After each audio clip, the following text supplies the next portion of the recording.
İmam Hüseyin əleyhissalamın buyurduqlarından.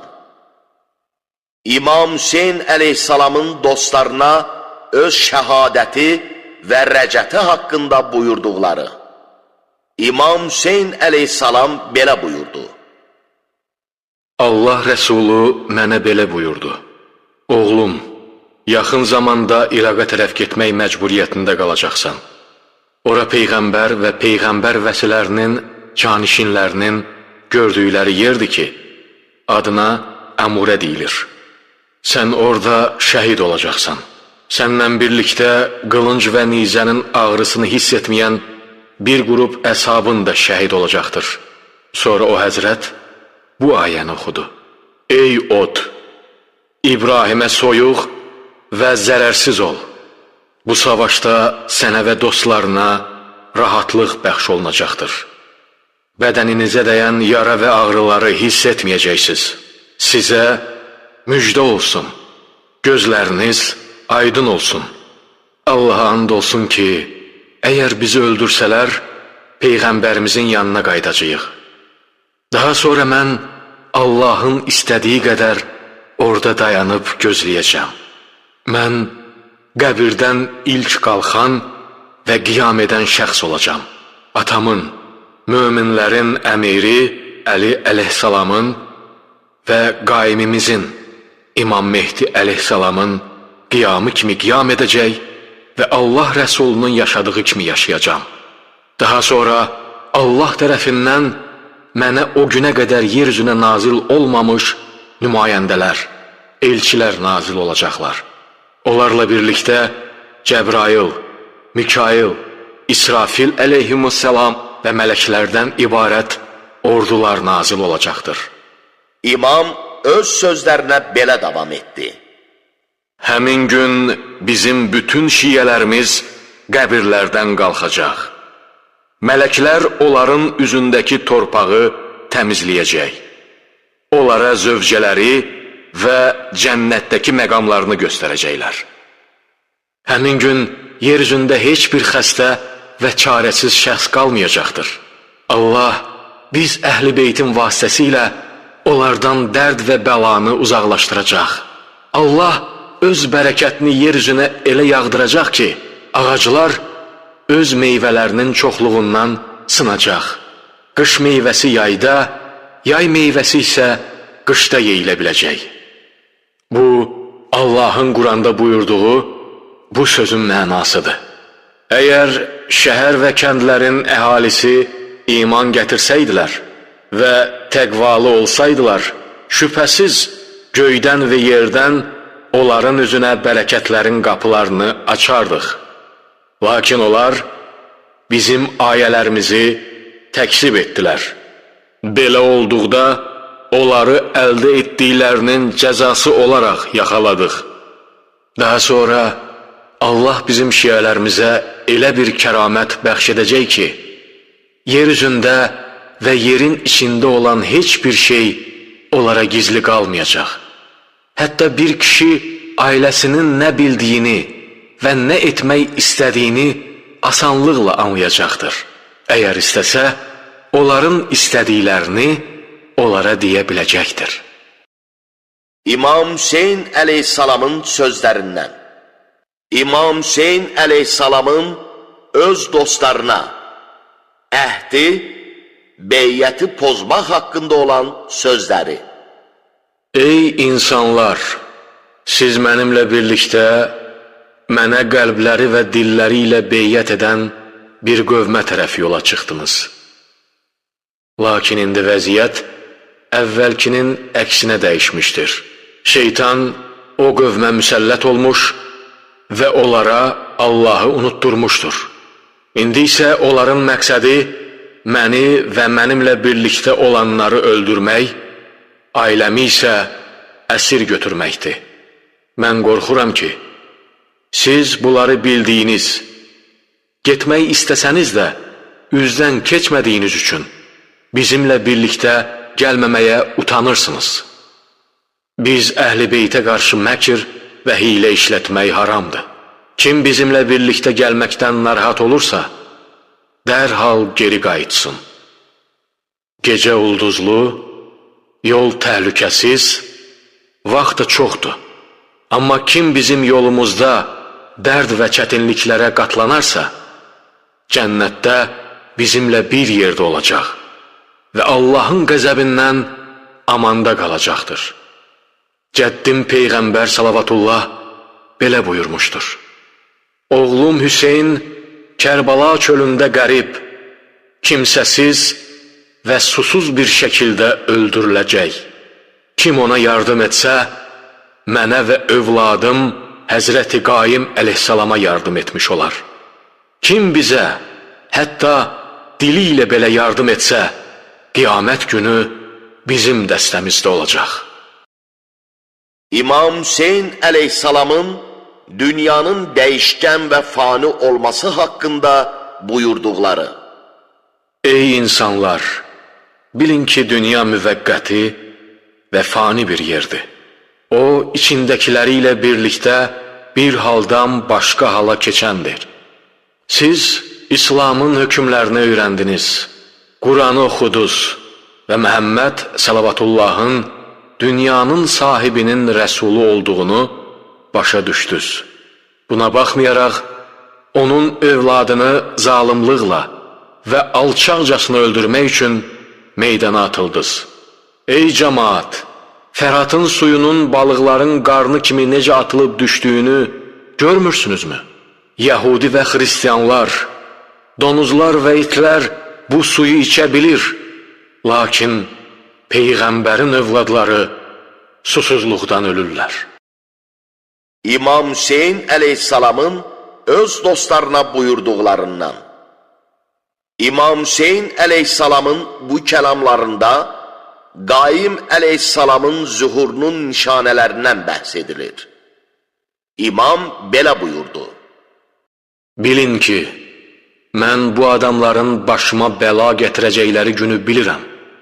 Bunun üçün hamınıza getməyə icazə verirəm. Gedin, hamınız azadsız. İmamın dostları dedilər, Allaha pənaha aparırıq. İmam Hüseyn əleyhissalam sözünə davam edərək belə buyurdu. Qaim əleyhissalamın qiyamından əvvəl Allah tərəfindən möminlər üçün bəzi əlamətlər göstəriləcək. Bu, Allahın, Quranın sizi imtihan edəcək ayəsində dedikləridir. Yəni, ey möminlər! Qaim əleyhissalamın zühurundan öncə Abbasi xəlifələrinin səltənətlərindən olan hakimlərin, sultanların qorxusuyla və acılıqla imtihan olunacaqsınız. Onların hakimiyyətinin son dövrlərində acılıq, qiymətlərin bahalaşması, mal qıtlığı, ticarətdə fırıldaqçılıq, qazanc və mənfəətin azalması, qəfil ölümlərin artması, zəkatının az olmasına görə əkin-biçinin, meyvə-tərəvəzin azalması ilə imtihan olunacaqsınız. Həmin vaxt səbr edənləri Peyğəmbərinizin əhl-i beytindən olan Qaim əleyhissalamın zühurunun və hakimiyyətinin nişanələri ilə müjdələ. Səbr edənlərə müjdə var. Həmin zamana qədər əlamət və nişanələri görənədək gözləyin. Rumlular və türklər sizə hücum edəcək. Sizlə vuruşmaq üçün ordu hazırlayacaqlar. Sizin var dövlətinizi, mallarınızı əlinizdən alan xəlifə öldüyü zaman hakimiyyətə, onun yerinə düzgün, əməlli bir şəxs gələcək. 2 il sonra o yeni xəlifə vəzifəsindən azad ediləcək və onların hakimiyyətinin süqutu elə qurulduğu yerdən də başlayacaqdır. İmam Hüseyn əleyhissalamın öz dostlarının vəfası haqqında buyurduqları. Allaha ən gözəl şəkildə həmd səna edir, çətinlik və rahatlıqda ona sitayiş eləyirəm. İlahi, bizi Peyğəmbərlə şərəfləndirdiyin, Quranı öyrətdiyin, dinində fəqih etdiyin, bizə eşidən qulaqlar, görən gözlər və dərk edən qəlb bəxş etdiyin üçün sənə həmd edirik. Elə isə bizi şükür edənlərdən qərar ver. Bilin ki, mən öz dostlarımdan daha vəfalı və xeyirli dost, öz ailəmdən də daha yaxşı və daha sadiq bir ailə tanımıram. Allah sizə mükafat və əcr versin. Bilin ki, mən bunların mənimlə necə rəftar edəcəklərini bilir və həmin günü açıq aydın görürəm. Mən sizə getmək üçün icazə verirəm. Gedin, hamınız azadsız. Sizin boynunuzda tərəfimdən bir öhdəlik yoxdur. Gecənin qaranlığı sizi bürümüşdür. Getmək üçün bu qaranlıqdan faydalanın. İmam Hüseyin əleyhissalamın öz dostlarına və əhl-i beytinə, ailəsinə buyurduqları. İmam Hüseyin əleyhissalam öz ordusunda olanlara buyurdu. Siz mənə etdiyiniz beyyətlə əlaqədar olaraq azadsınız. Ailə və qəbilənizin yanına qaydın. Sonra isə imam əhl-i beytinə, ailəsinə belə buyurdu. Mən sizi məndən ayrılmaq üçün azad etdim. Sizin bunlarla vuruşmağa gücünüz yoxdur. Çünki onlar say və güc baxımından sizdən üstündülər. Bunların məqsədi yalnız mənəm.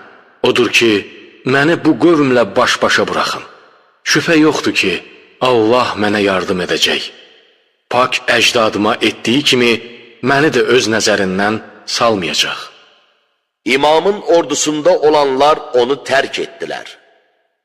Ailəsi və yaxın dostları isə onu tərk etməkdən boyun qaçıraraq belə dedilər.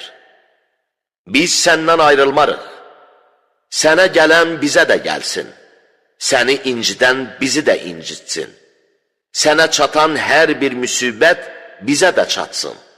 Biz sənin yanında ikən Allaha daha yaxın olarıq. Sonra İmam Hüseyin əleyhissalam onlara belə buyurdu. Belə isə, siz də ölümə mənim özümü hazırladığım kimi hazır eləyin. Bilin ki, Allah onun yolunda şəhid olanlara və ölümə səbr edənlərə uca və şərəfli məqamlar bəxş edəcək. Allah mənə elə bir inayət və lütf əta edib ki, onun vasitəsilə bu dünyanın çətinliklərinə dözmək asan olacaqdır. Allah sizə də həmin xüsusi lütf və inayətini nəsib edəcək. Bilin ki, dünyanın şirinliyi və acılığı xəyal və yuxudan başqa bir şey deyildir. Həqiqi oyanma axirətdədir. Xilas olan kəs, axirətdə xilas olan şəxsdir. Bədbəxtsə, axirətdə bədbəxt olan şəxsdir.